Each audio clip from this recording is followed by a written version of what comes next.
All right, so another exciting piece of news this week, ChatGPT and Microsoft. So Microsoft announced on Tuesday, February 7th, that its powerful AI tool ChatGPT, which it recently acquired for $10 billion. Oh, correction. It didn't acquire ChatGPT, but it has invested in OpenAI. Invested in, thank you, Maya. Invested in for $10 billion. I just want to say it again. Will now be using its search service Bing, the world's most wonderful search engine, according to them. Google unveiled its own AI tool, a competitor to ChatGPT, roughly 24 hours before. So this is a pretty big change. So, Jason, we talked a lot about how quickly ChatGPT has acquired users, right? In like a month, in a week, it's just dramatically climbing. So now, the more that they integrate that, that's going to be a big transformative change for Bing. Google, as we said in our other videos, has about 90% of the search market. All 90% roughly of all searches are done on Google. It's obvious that Bing doesn't really have the market share, right? I don't think that's any secret. I've made the joke in the past that the only reason people use Bing or Explorer or whatever it's called, today, tomorrow, it's because they keep renaming the thing because it sucks, right? The only reason they use it, though, to end the joke is to download Chrome, right? Exactly. Yes. Thank you, Maya, for giving it structure. And it's because it's what's installed on your new laptop or whatever. Correct. Yeah. Pre-install with Windows 11 or 12 or whenever you're watching this. Just long enough to download, right? And it says, "Hey, this browser's really great." No, do it anyway.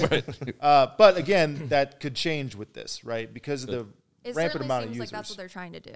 Exactly. So good investment, I believe it is. Obviously, it would have cost them just as much to develop their own. They've probably tinkered with it somewhat in the past. Obviously, Google's been using AI for a while now. So I wanted to kind of talk a little bit about that. Is this going to have the effect that they believe it is based upon their investment? Are they going to be able to capture some of that market share away from Google because it's just so dominant? I mean.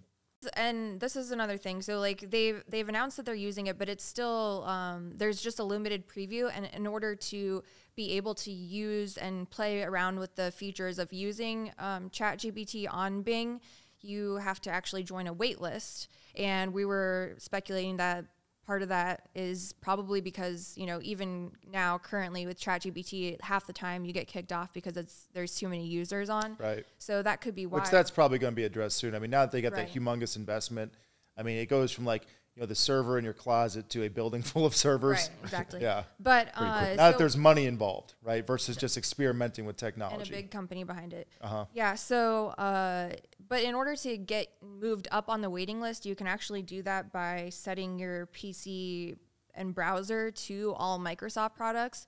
So conveniently. That's a concerted effort to try to gain back some of the market share. And it's been a long time that they've been completely overpowered, I think, by Google. And I bet you remember that live email, whoever at live.com? Probably time to dust that off a little bit. Right. I don't even know what mine is anymore. I've never had one, but I've definitely seen I think I only had one like originally to like set up anything through Microsoft because like the more things you want to do with them business-wise, like you have to have that. Right. Same way that Google does it. It's not really any different. Right. Well, so yeah, one of the features though is going to be like that sidebar where you can, from what I've read, because I am not currently on the wait list, I'm not, on all the Microsoft products myself, but how it was described is that they'll still have the regular link-based search results, just like Google or Bing currently does, but then there's also a sidebar where it'll have the chat feature, just like, when you use ChatGPT on OpenAI, and you can use that to, get, ask more complex questions and get more, thought out answers or answers that are more abstract than just, straightforward links. I think they're really going to have to evolve on that visually because, with the sidebar thing, it's not really good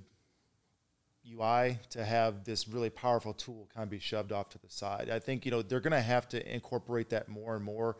And, one of the things that you mentioned when we were off camera, when we were talking about this, is that it does have the citations, it does have the links in there, which currently right now you can't access via ChatGPT, right? If you go into the normal interface, you won't have citations. It'll say, I've compiled this through a variety of sources, blah, blah, blah. Right. Whereas the Bing-centric version does give you the citation. I think that's a really dramatic change. I think it's going to do a lot for the trustworthiness of the results that it delivers. Well, two things on that too, because I think for one, it does state that they're not fully ready to do away with the current way search engines work. It starts super early, yeah. How SEO works and how the links, all play into search engines today.